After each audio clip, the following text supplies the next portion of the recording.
Coach Musa TV here, back at you with another video. Today we're going to be going over my back day routine, showing you guys how I maintain about a 500-pound deadlift. We're going to get straight into it. It was pretty noisy in the gym, so I had to end up doing a voiceover. I like to start off with these like shoulder swings. It starts to loosen up your back a little bit, loosen up your shoulders. Do the first set nice and fast, just to wake everything up. As you see here, I do about, 5 to 10 of those. And then I break it down and go nice and slow. I start pointing outwards, back, all the way full stretch. And then we bring it around. And then point our fingers down. So this is definitely gonna just like wake up all those upper back muscles and get you ready. You definitely don't want to go straight into lifting any heavy weights and stuff like that without first getting those shoulders loosened up. That's definitely how you injure yourself. So I do a couple sets of these, 3 to 5, nice and slow. Full articulation of the shoulder joint. Nice. And then you always want to make sure you're breathing as well. I went ahead and sped this next part up just so we can get through it a little quicker, but I do the same thing backwards. I start nice and quick, do the nice loops, and then I take it slow. Thumbs up, articulate the shoulders all the way up. Keep those shoulders pressed down if you can with the chest up, but go all the way, full range of motion. Yep. So this is very important just to make sure you're not getting any injuries. You're not just jumping into it, because that's the worst thing you can do when it comes to your shoulders. I also like to grab a 5-pound weight. You definitely don't ever want to go above 5 if you're going like with maybe you could do a 10, but if you're grabbing like a 15 or 20-pound weight, you definitely can tear your shoulder up doing this. But you want to keep it nice and loose, hang over, and then you should feel your shoulder joint kind of stretching like out of the socket almost, just a little bit.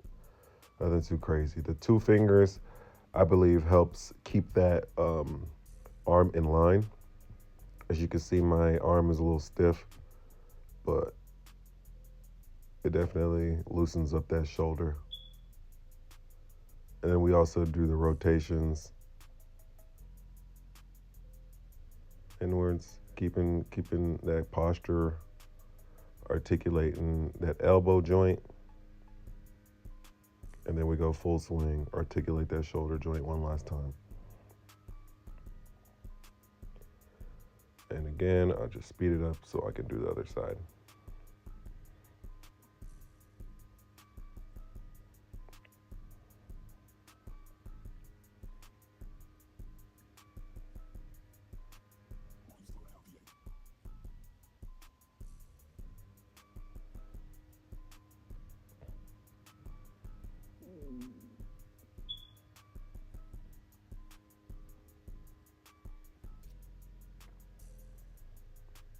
Whatever you do to one side, make sure you do to the other.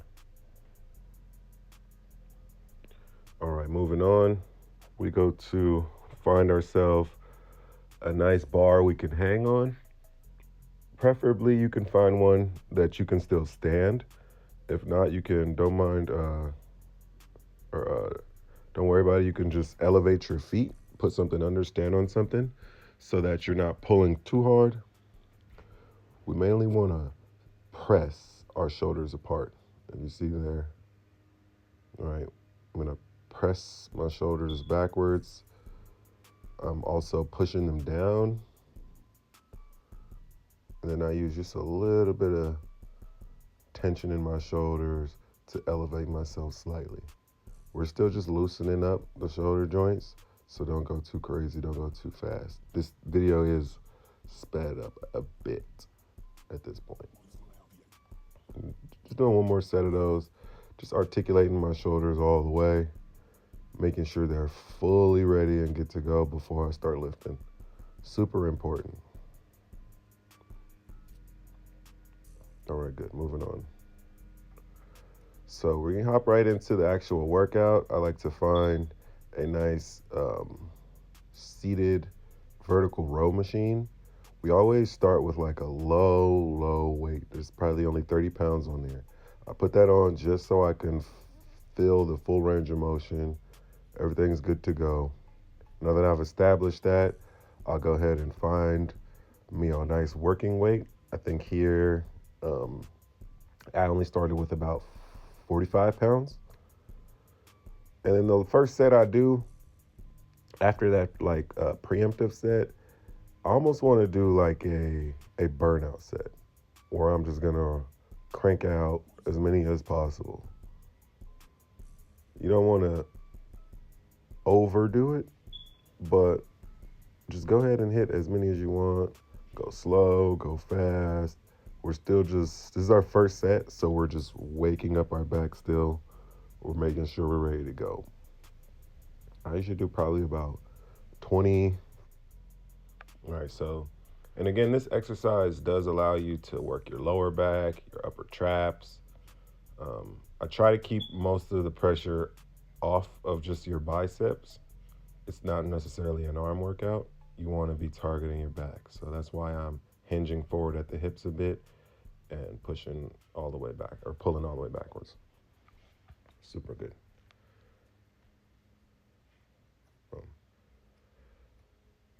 Make sure you loosen up throughout the sets, and show you how I do the single-handed.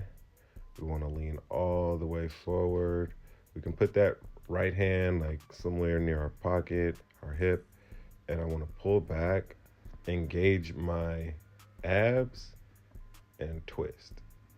That allows me to get full range of motion, engage my upper traps a little bit, get a little bit of core work, lower back, all that good stuff in there.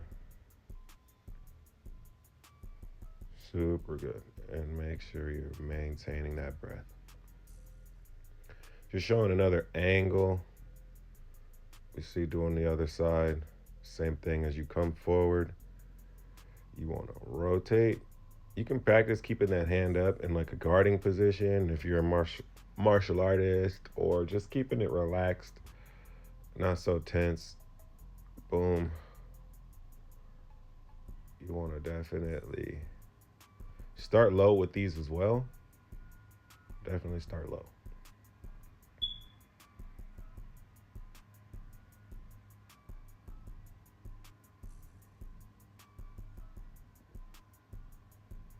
And then when we go heavy, back with our regular set, we're going to pull all the way through.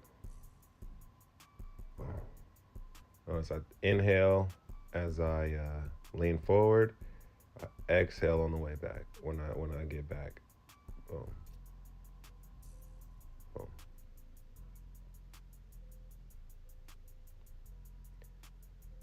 Some of you, this may look boring, but in the gym, repetition is going to be the best way to get you towards your goals.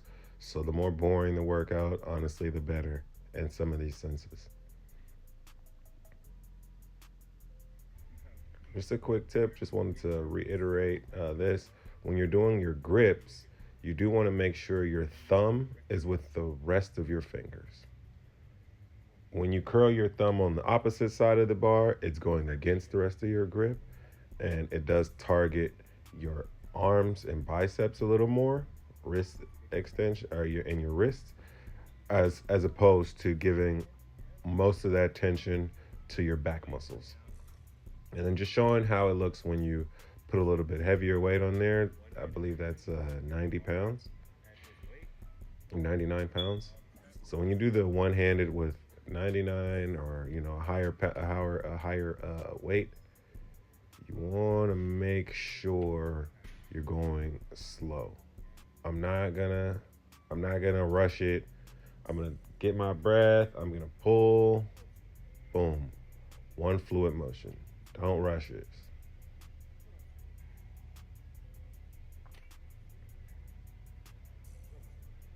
Make sure you turn as much as you can. And again, this is sped up a bit, so.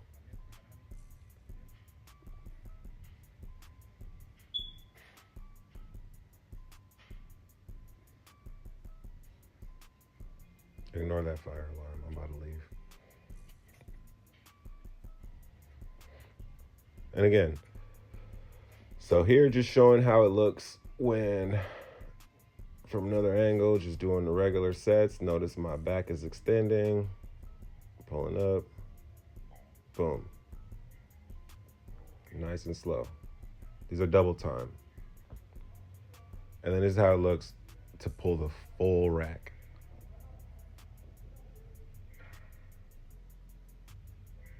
I believe it's almost 300 pounds. Once you go high, then you can go ahead and move to the wide grip. I go to the wide grip.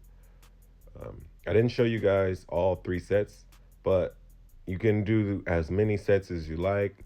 On some days, I might spend up to 2 hours just doing these few workouts here, just because that repetition does really chisel that back and grow that back. So always feel free to rest, recover, give yourself time to breathe, jump back in there. And you also want to start low and work your way up with these as well. Boom. Moving on to the vertical rows, you want to switch back to the inside grip. Here, thumbs out as well. Go ahead and pull back. Sometimes I like to play with the range of motion where I do top half or bottom half, or do full range of motion when I flare my shoulders backwards, or what also is really killer, to lean back and pull down. All those are good. And when doing the single-handed variations, you want to get a few sets of these as well. You want to engage that core and rotate with every twist, with every pull. Rotate.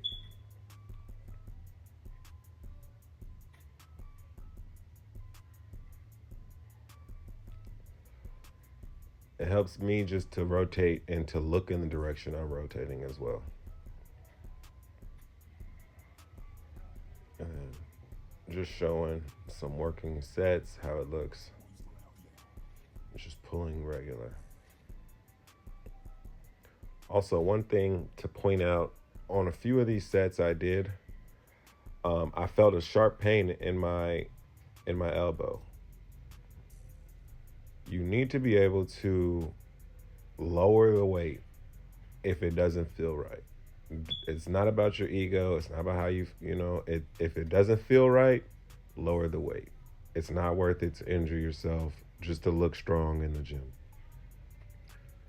Okay, good to go. So we move on to our wide grip. As you can see here, we focus on the same thing, lowering our shoulders as much as possible, pushing our chest up and bringing that bar as low as we can, controlling our breathing.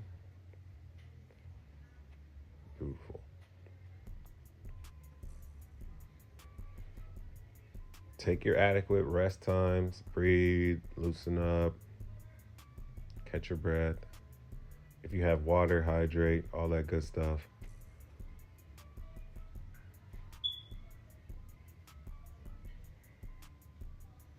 When doing the behind the head sets, make sure you're controlling that weight. I'm doing this a lot slower than it looks because I do not want to smash my spinal cord at the top of my head neck bend. And just in one last angle showing me finishing up my last set of rows.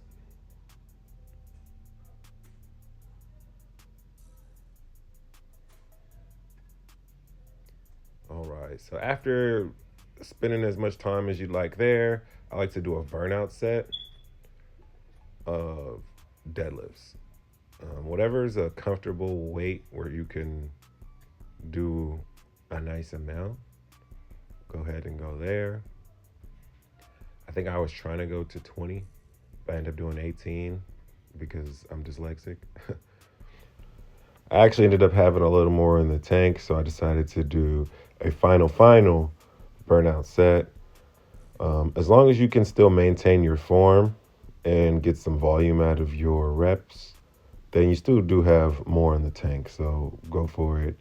Get what you need out of your workouts. But yeah, all in all, this is pretty much all I had for you guys. This is my back day routine. This has been helping me maintain and increase my deadlift. It's still around, it's about 500 pounds. I'm trying not to injure myself. I'm not a bodybuilder. I train for functionality. So 500 pounds is all I need. That's more than enough. If you guys want any more tips and tricks, leave a like, comment, share, subscribe, all that good stuff. And I'll see you guys on the next video.